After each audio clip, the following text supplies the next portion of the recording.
எல்லோருக்கும் வணக்கம். ரெட் கலர்ல சாரி கட்டிட்டு கோயிலுக்கு தாங்க போறேன். நம்ம ஊர் பக்கத்துலன்னா நம்ம ஊர் பக்கத்துலேயே தான் ஒன்னாதான் நம்ம ஊர் அதெல்லாம் ஒன்னாதான் இருக்கும். அங்க வந்து பாத்தீங்கன்னா இன்னைக்கு வந்து நோம்பி வைக்கிறாங்க, திருவிழா மாரியம்மனுக்கு. அது வந்து 8 நாள் ஊர் சாட்டி இங்க நாங்க இருக்கிற ஊர்ல வந்து முடிஞ்சது. இப்போ இந்த வாரம் வந்து அங்க வைக்கிறாங்க. அங்க என்ன ஒரு ஸ்பெஷல்னு பாத்தீங்கன்னா இன்னைக்கு கோயம்புத்தூர் கொங்கு நாட்டு ஸ்பெஷல்னாவே வள்ளிகும்மி. அது வந்து இங்க ஒரு வருஷமா ட்ரைனிங் எல்லாம் கொடுத்து ரொம்ப சூப்பரா வந்து இங்க வந்து அந்த டான்ஸ் எல்லாம் ஆடுறாங்களா. நான் வந்து இது வரைக்கும் பார்த்ததில்லை, டிவியில தாங்க பார்த்துருக்கேன், யூடியூப்ல பார்த்துருக்கேன். அந்த வள்ளி கும்மி எல்லாம் இப்போதான் ஃபர்ஸ்ட் டைம் வந்து நான் நேரில் பார்க்க போறேன். அதனால ஆர்வமா நான் கிளம்பிட்டேன், வாங்க போய் பார்த்துட்டு வரலாம், அப்படியே மாரியம்மன் சாமி கும்பிட்டு அந்த கும்மி ஆட்டத்தையும் பார்த்துட்டு வரலாம் அப்படின்னு சொல்லிட்டு கிளம்பிட்டோம். அப்புறம் இப்போ நம்ம போகும்போது தோசைக்கு வந்து அரிசி ஊற வச்சுட்டு போயிடலாம், பார்த்துட்டு ஒரு 3-4 மணி நேரம் அது விசேஷம் எல்லாம் முடிச்சுட்டு வர்றதுக்கு. அப்போ வந்து நம்ம மாவாட்டிக்கலாங்கிறதுனால இப்போ அரிசி ஊற வச்சுக்கலாம். வாங்க. கர்நாடகா ஸ்டைல் மாதிரி பஞ்சு மாதிரி தோசை செய்யறதுக்கு நம்ம வந்து இப்போ அரிசி ஊற வச்சுக்கலாம். நான் வந்து அதுக்கு ரேஷன் அரிசி தான் எடுத்து வச்சிருக்கிறேன். ரேஷன் அரிசி 2 கப்பு இந்த பாத்திரத்தில் போட்டுக்கலாம். 2 கப்பு ரேஷன் பச்சரிசி, அதே கப்பில் 1/2 கப்பு வந்து உளுத்தம்பருப்பு, 1/2 ஸ்பூன் வந்து வெந்தயம் சேர்த்துருக்கேன். இது வந்து ஒரு 4-5 முறை நல்லா கழுவி ஒரு 5 மணி நேரம் நல்லா ஊற வச்சுக்கலாம். நான் அரிசி எடுத்த அதே பாத்திரத்தில் அவல் 1 கப் எடுத்துருக்கிறேன். இதையும் நல்லா கழுவி ஊற வச்சுக்கலாம். ஆனால் இது வந்து இப்போ நம்ம ஊற வைக்கக்கூடாது, மாவு ஆட்டும் போது ஒரு 5 நிமிஷத்துக்கு முன்னாடி இந்த அவல் வந்து ஊற வச்சுக்கலாம். நல்லா சாமி எல்லாம் கும்பிட்டு நல்லா திருப்தியாக வந்து அதுக்கப்புறம் வந்து நம்ம நைட்டுக்கு தோசைக்கு வந்து மாவு அரைச்சி போட்டுக்கலாம். வாங்க கோயிலுக்கு போகலாம்.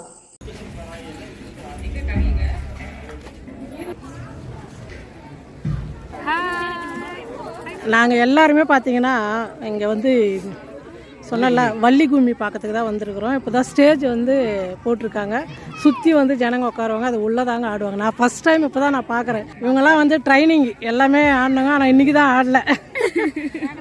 பாருங்க, எல்லாம் ஒரே மாதிரி ட்ரெஸ்ஸு, இந்த மாதிரி தான் ட்ரெஸ் போட்டுக்கின்னு.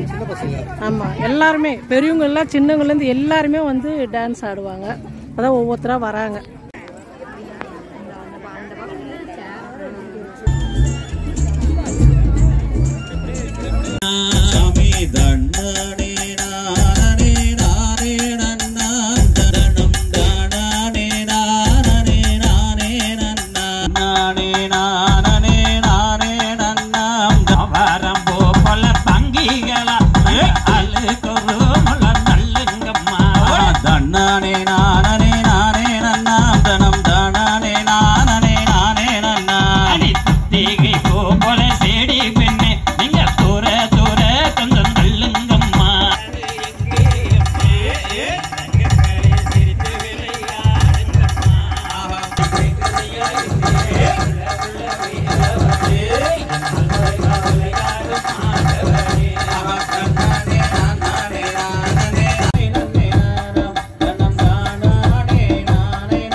அரிசிலாம் நல்லா ஊறிடுச்சு. அவ்வளோ வந்து நான் போகும்போது வந்து கோயிலுக்கு போகும்போது ஊற வச்சுட்டு போனேன். 2மே நல்லா ஊறிடுச்சுங்க. இப்போ நம்ம கிரைண்டரில் போட்டு நைஸாக அரைச்சிக்கலாம்.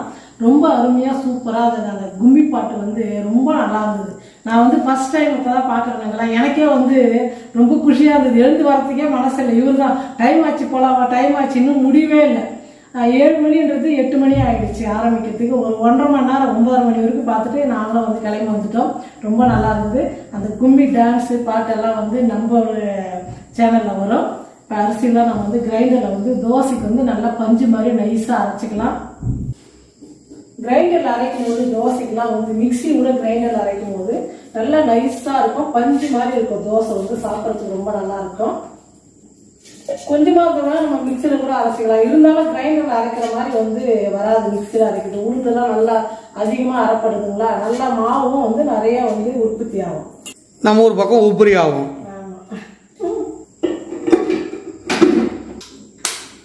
நல்லா நைஸா அரைச்சிக்கலாங்க. பாருங்க, மாவு வந்து நல்லா நைஸா பஞ்சு மாதிரி அரைச்சிக்கிட்டேன். இப்போ நம்ம எடுத்துக்கலாம். மாவு வந்து கிரைண்டர்ல இருந்து எல்லா மாவும் எடுத்துட்டேன். இப்போ உப்பு சேர்த்து நல்லா கரைச்சிக்கலாம். மாவு வந்து நல்லா கரைச்சி வச்சுட்டேன். காலையில் நம்ம தோசை ஊற்றிக்கலாம். பாருங்கள், தோசை மாவு வந்து நல்லா புளிச்சிடுச்சு. இப்போ வந்து மாவு வந்து நான் உப்புலாம் சேர்த்து நல்லா கரைச்சி வச்சுட்டேன். மாவு இப்படி ஒரு பக்கமாக இருக்கட்டும். இப்போ நம்ம அதுக்கு ஒரு சூப்பரான சட்னி செஞ்சுக்கலாம். ஒரு கடாய் வச்சுட்டேன். ரொம்ப எண்ணெய் சேர்க்க வேணாம், ஒரு 2 ஸ்பூன் எண்ணெய் சேர்த்துக்கலாம். என் கையில் வந்து ஒரு கைப்பிடி வந்து வேர்க்கடலை சேர்த்துக்கிறேன். ஒரு 4 பச்சை மிளகா, அது வந்து ஒரு 2 பீஸாக கட் பண்ணி போட்டுக்கலாம். இந்த வேர்க்கடலை கூட எண்ணெயில் வந்து நல்லா வதக்கிக்கலாம்.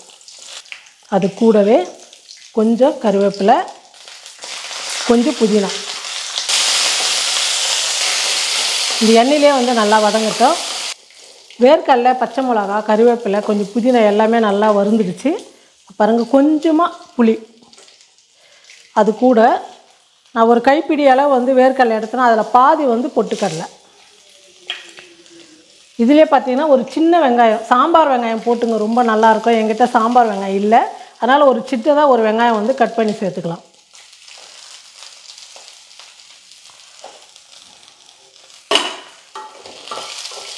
இது கூடவே ஒரு 1/4 மூடி தேங்காய் சின்ன சின்னதாக கட் பண்ணி வச்சுக்கிறேன், அதையும் சேர்த்துக்கலாம். இது எல்லாம் சேர்த்து ஒரு நிமிஷத்துக்கு வந்து இந்த எண்ணெயிலே நல்லா வதங்கட்டும். பாருங்கள், வேர்க்கடலை எல்லாமே வந்து நல்லா வறுபட்டுடுச்சு, தேங்காயெல்லாம். இப்போ இந்த சட்னிக்கு தேவையான அளவுக்கு உப்பும் சேர்த்துட்றேன். உப்பு சேர்த்துட்டு ஸ்டவ் ஆஃப் பண்ணிடலாம். சூடு ஆறட்டும், மிக்சியில் போட்டு அரைச்சி எடுத்துக்கலாம். பாருங்கள், சட்னி வந்து மிக்சியில் சேர்த்து நல்லா நைஸாக அரைச்சி எடுத்துக்கிட்டேன். ஒரு பாத்திரத்தில் மாற்றிக்கலாம். இப்போ சட்னி வந்து தாளிச்சிக்கலாம். எண்ணெய் நல்லா காஞ்சிடுச்சு. கடுகு, கொஞ்சமாக சீரகம், ஒரு 4 உளுத்தம்பருப்பு, கொஞ்சம் கருவேப்பிலை. இதை வந்து சட்னியில் வந்து சேர்த்துக்கலாம். ஒரு சூப்பரான வேர்க்கடலை, பொட்டுக்கடலை எல்லாம் வச்சு ஒரு சட்னி ரெடி ஆகிடுச்சு. தோசைக்கு வந்து ரொம்ப அருமையாக சூப்பராக இருக்கும். இப்போ தோசை ஊற்றிக்கலாம். ஆமாம், கல் காயணும். தோசைக்கல் நல்லா சூடு ஏறிடுச்சு. இப்போ தோசை ஊற்றிக்கலாம். செட் தோசை மாதிரி ஊற்றுங்க, அப்போ தான் ரொம்ப பஞ்சு மாதிரி, பாஞ்சு தோசைன்னு சொல்லுவாங்க, இதுக்கு ரொம்ப சூப்பராக இருக்கும். செட் தோசை. ஆமாம், நல்லா இந்த மாதிரி பப்புள்ஸ் வந்து ஹோல்ஸ் வரணும் தோசை, அப்போ தான் ரொம்ப சூப்பராக நல்லா கலராக ரொம்ப நல்லாயிருக்கும். இப்போ தோசை மேலே ஒரு பக்கம் வந்து எண்ணெய் சேர்த்துக்கலாம்.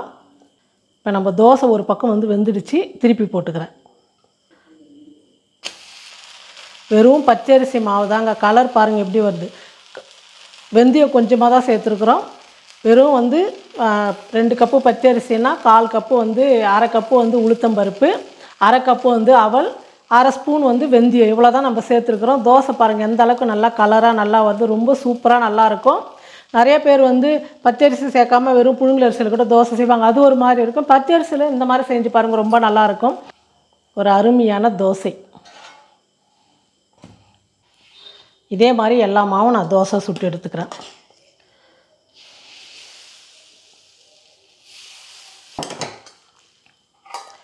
ஒரு அருமையான பஞ்சு போல் பாஞ்சு தோசைக்கு ஒரு பொட்டுக்கல்லையும் தேங்காயும் என்னது மறந்துட்டுனே,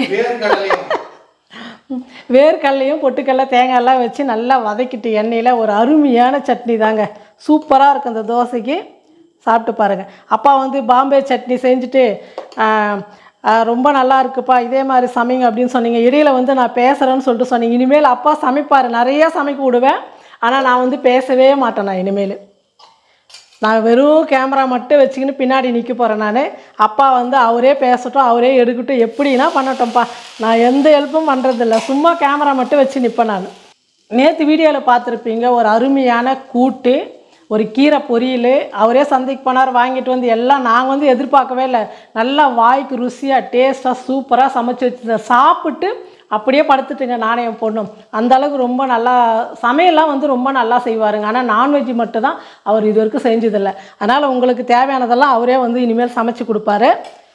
தோசை வந்து வெந்துடுச்சு 2 பக்கம்.